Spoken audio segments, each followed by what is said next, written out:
ಸಲ ಗುದ್ದಾಡಿದ್ರು, ಇವತ್ತು ಸೋಲಾಗ್ಯದ. ಹೆಸರು ಕೆಲಸ ಪ್ರಯತ್ನ ಮಾಡಿದ್ರು, ಅದರ ಅಭಿಯಾನ ಮಾಡಿದರು, ಹೋರಾಟ ಮಾಡಿದರು, ಮಂದಿನ ಕೂಡಿಸಿದ್ರು, ಎಲ್ಲ ಕಡೆ ಮಾತಾಡಿದರು, ಇವತ್ತಿನವರೆಗೂ ಸಹಿತ ಇವರಿಬ್ಬರ ಹೆಸರಿಗೆ ಕಳಂಕಿತರಲ್ಲಿ ವಿಫಲರಾಗಿದ್ದಾರೆ ಅಂತೇಳಿ. ಇಂಥ ಬೆದರಿಕೆಗೆ ನಾವು ಮಣಿಯೋದಿಲ್ಲ, ಕಾಂಗ್ರೆಸ್ಸನ್ನು ಮಣಿಯೋದಿಲ್ಲ, ನಾವು ಪ್ರಾಮಾಣಿಕ ಇದ್ದೀವಿ ಅಂತೇಳಿ ಹೇಳ್ಕೊಳ್ಳಿಕ್ಕೆ ಒಂದು ಆಸ್ಪದ ಆಗಿಬಿಟ್ಟದ ಇವರಿಗೆ, ನಮ್ಮ ಕಾಂಗ್ರೆಸ್ಸಿಗರಿಗೆ. ಇದೇ ಸಂದರ್ಭದಲ್ಲೇ ಕಾಂಗ್ರೆಸ್ ಇನ್ನೊಬ್ಬ ನಾಯಕರಂತ ಅಶೋಕ್ ಗೆಹ್ಲೋಟ್ ಇದ್ದಂಥವ್ರು ಮತ್ತೊಂದು ಕಡೆ ಹೇಳ್ತಾರೆ, ಕೇಂದ್ರದ ಒತ್ತಡಕ್ಕೆ ಮಣಿದು ಇಡಿ ಆರೋಪ ಪಟ್ಟಿ ಸಲ್ಲಿಸಿತ್ತು. ಇಲ್ಲಿವರೆಗೆ ಇಡಿ ಏನು ಆರೋಪ ಮಾಡ್ಕೊಂಡು ಬಂದಂದ್ರೆ ಕೇಂದ್ರದ ಒತ್ತಡದಿಂದ ಸ್ವತಃ ಒತ್ತಡಕ್ಕೆ ಡಾಕ್ಯುಮೆಂಟ್ಸ್ ಎಲ್ಲ ಯಾವುದೋ ಕಾರಣದಿಂದ ಹಾಕುವಂಥದ್ದು ಇವತ್ತು ತಟ್ಟು ಬಿದ್ದಿದೆ ಅವರಿಗೆ.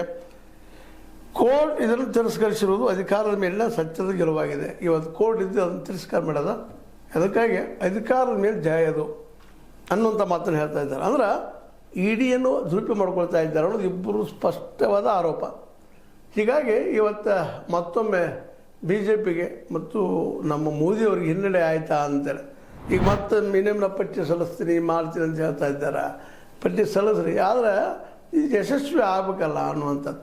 ಇಲ್ಲಿವರೆಗೆ 11 ವರ್ಷ ಆಯಿತು. ಸುಬ್ರಹ್ಮಣ್ಯ ಸ್ವಾಮಿ ಅಂತ ಅವ್ರು ಹಿಂದೆ ಸತ್ತು ಬಿಟ್ಟಿದ್ದಾರೆ ಕಾಣ್ತದೆ. ಈ ವಿಷಯದಲ್ಲ ಯಾವಾಗಲೊಮ್ಮೆ ಮಾತಾಡ್ತಾರೆ, ಸುಮ್ಮನಾಗಿ ಬಿಡ್ತಾರೆ. ಇವತ್ತು ಇದೇ ವಿಷಯ ಇಟ್ಕೊಂಡು ಸಾಕಷ್ಟು ಇವತ್ತು ಹಿಂದಿನ ಎಲೆಕ್ಷನ್ನಲ್ಲಿ ಲಾಭ ಮಾಡ್ಕೊಂಡಂಥ ಬಿ ಜೆ ಪಿಗರು ಇದನ್ನು ಏನಾದರೂ ಮಾಡಿ ಅವ್ರಿಗೆ ಅದನ್ನು ಪ್ರೂವ್ ಮಾಡಬೇಕು ಅನ್ನೋಂಥ ಪ್ರಯತ್ನವನ್ನು ಮಾಡ್ತಾ ಇದ್ದಾರೆ.